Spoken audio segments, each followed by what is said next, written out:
Ayun, magandang araw sa ating lahat mga idol at mga kababayan. Nung nakaraan ay inihatid ko po sa inyo yung resulta ng sinagawang survey para sa mga kandidato sa pagka-senador mga idol. At ngayon ay ihahatid ko po sa inyo mga idol yung resulta ng isinagawang survey nitong Social Pulse Philippines para po sa mga party list. Sa party list naman tayo mga idol. Ayan, ito pong Social Pulse Philippines ay may ipinost noong March 13 sa yung kanilang ipinost mga idol ay yung top 12 na mga party list. Ayan. Babasahin ko po sa inyo mga idol at ayan po, lalagay natin sa screen para masundan po ninyo yung akin pong binabasa. Party list preference for the 2025 elections, March 2025. The Social Pulse Survey, Pulso ng Bayan for March 2025 reveals the latest party list preferences for the upcoming 2025 elections based on responses from 5,000 adult voters nationwide, conducted with a margin of error of plus minus 3% and confidence level of 95%. The survey provides insight into the party list groups gaining the strongest public support. These rankings highlight the party list groups and representatives resonating most with Filipino voters as they prepare for the 2025 midterm elections. Survey period, March 1 hanggang March 10, 2025. Ayan. Sinagawa po nila itong survey nila noong Marso 1 hanggang Marso 10 sa kasalukuyang taon 2025 po mga idol. Survey methodology. The survey included 5,000 respondents distributed as follows. 2,000 in Metro Manila, 1,000 in Balance, Luzon, Luzon outside Metro Manila, 1,000 in the Visayas, and 1,000 in Mindanao mga idol. Face-to-face interviews ang kanila pong ginawa ito po. Face-to-face interviews were used as the standard method ensuring accuracy and reliability in voter sentiment analysis.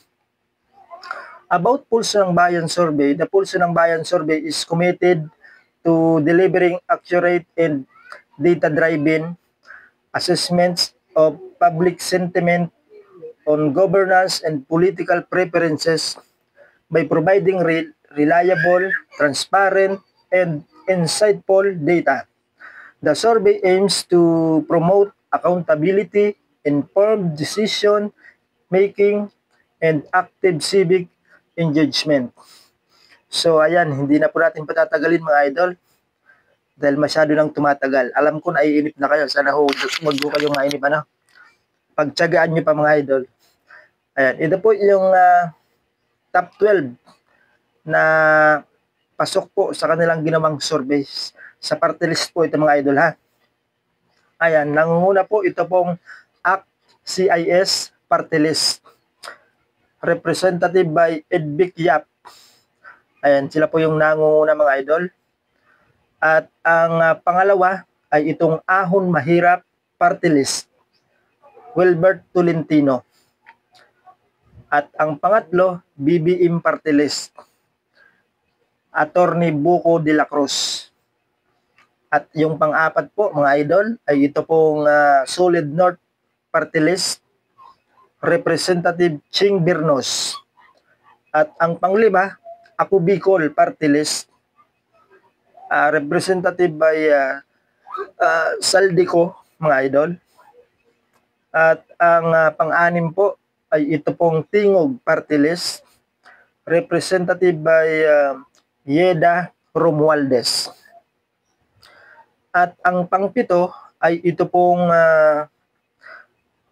Agimat Party List, representative Brian Revilla. At yung pang-walo, mga idol, ay ito pong Bicol Saro Party List, Attorney Terry Ridon. Bicol Saro, ayan. I'm sure dito, galing dito sa Bicolano. Galing Bicol. Ayan, yung pang-siyam po ay Oswag Ilonggo Party List, Representative James Ang, mga idol. At yung pang-sampo ay ito pong EPG Panday Party List by Brian po Liamansares. At ang pang-labing isa ay ito pong Click Party List by Attorney Nick Conte. At yung pang-12 po, mga idol, ay ito pong Senior Citizens Party List, Representative Rodolfo Ordanes.